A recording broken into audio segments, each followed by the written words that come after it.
প্রিয় বন্ধুগণ, সারা বাংলাদেশে ষড়যন্ত্রমূলকভাবে নৈরাজ্য কায়েম করার অপচেষ্টা চলছে। তারা যে ষড়যন্ত্র করছে সেই ষড়যন্ত্র সংবিধানের বিরুদ্ধে, শাসনের ধারাবাহিকতার বিরুদ্ধে এবং শেখ হাসিনার বিরুদ্ধে। আমরা আইনজীবীরা বিশ্বকণ্ঠে ঘোষণা করতে চাই, অসাংবিধানিক ষড়যন্ত্র আপনার মাটিতে চলবে না, চলবে না। এবং আইনজীবীরা সকল সময়ে আমরা শেখ হাসিনার পাশে আছি এবং আমরা থাকবো। আপনাদের সামনে এখন সংক্ষেপে বক্তব্য রাখবেন আমাদের এমপি জাসমিন সুলতানা।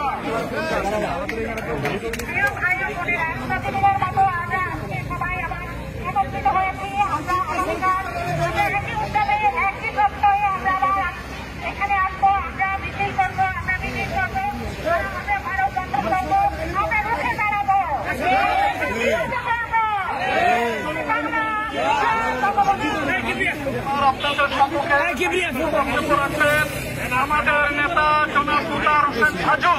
জনাব মোতাহার হোসেন সাজু।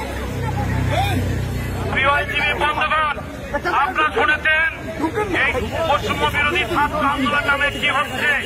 ইতিমধ্যে আজকে তারা বিভিন্ন স্থাপনায় আগুন লাগিয়ে দিয়েছে। ইতিমধ্যে আমরা শুনেছি বঙ্গবন্ধু মেডিকেলে ডি ব্লকে সেখানে আগুন দিয়েছে, সিএমএস কোর্টে আগুন দিয়েছে, প্রেসক্লাবে আগুন দিয়েছে, বাংলাদেশের বিভিন্ন ধারাতে আগুন দিয়েছে। এরা কি ছাত্র?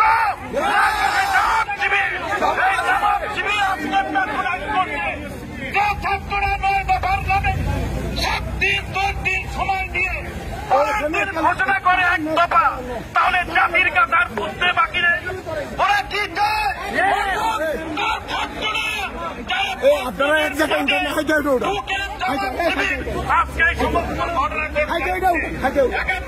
দেখেছে, যারা নারীকে ধর্ষণ করেছে, আগুন লাগিয়েছে চোখের সামনে, হত্যা করেছে, আজকে একত্রিত ইন্টারন্যাশনাল কোর্ট করে ডক্টর ইউনুস বিশ্বের বিভিন্ন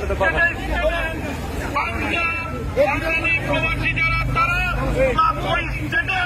যারা তাদের সাথে নিয়ে একের পর এক ষড়যন্ত্র করে আন্দোলন করে যাচ্ছে।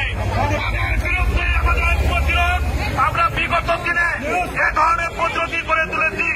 যারা আজকে সমন্বয়কের নামে যে ব্যক্তির কাছ থেকে সঞ্চিত আলো তার কাছ থেকে আপনাদের হাতে 2 কোটি টাকা পেয়েছে। 2 কোটি টাকার অর্থ আপনি 158 জন সমন্বয়ের কাছে এরকম কোটি কোটি টাকা তাদের কাছে ইনভেস্ট করছে। একের পর এক যখন বেরোয় আসবে, বের হইতে না পারে এই ধরনের ষড়যন্ত্র, তার কারণেই তারা একের পর এক গুরুত্বপূর্ণ স্থাপনা তারা এরকম আগুনে পুড়িয়ে দিচ্ছে। এটা জাতীয় সম্পদ তারা ধ্বংস করে তারা এদেশের শত্রু, সাধারণ মানুষের শত্রু। আজকে 2 দিন পরে যে সমস্ত অভিভাবক এই সমস্ত ত্যাগ করে রাস্তায় নেমেছেন, বলতেন শেখ হাসিনার বাংলাদেশ আর এই ষড়যন্ত্রের বাংলাদেশ এটা কোথায় দিয়ে থেকে অর্থাৎ পাকিস্তান, আফগানিস্তান তাদের পক্ষে নিয়ে যাচ্ছে স্টেট থেকে। আজকে ফিলিস্তিনের পক্ষে যারা কথা বলে না, ফিলিস্তিনকে নির্বিচারে গুলি করে মারছে, সেখানে তাকিয়ে তাকিয়ে দেখছে তাদের পক্ষে না নিয়ে আজকে সারা দেশের জাতীয় সম্পদ ধ্বংস করে যাচ্ছে। এদের বিরুদ্ধে আমাদের আমরা সবসময় একত্রিত থাকবো।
অতিরিক্ত অ্যাটর্নি জেনারেল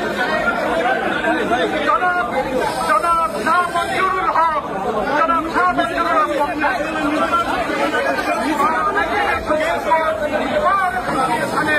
সম্মানিত সম্পাদক জনাব শাহ মঞ্জুরুল হক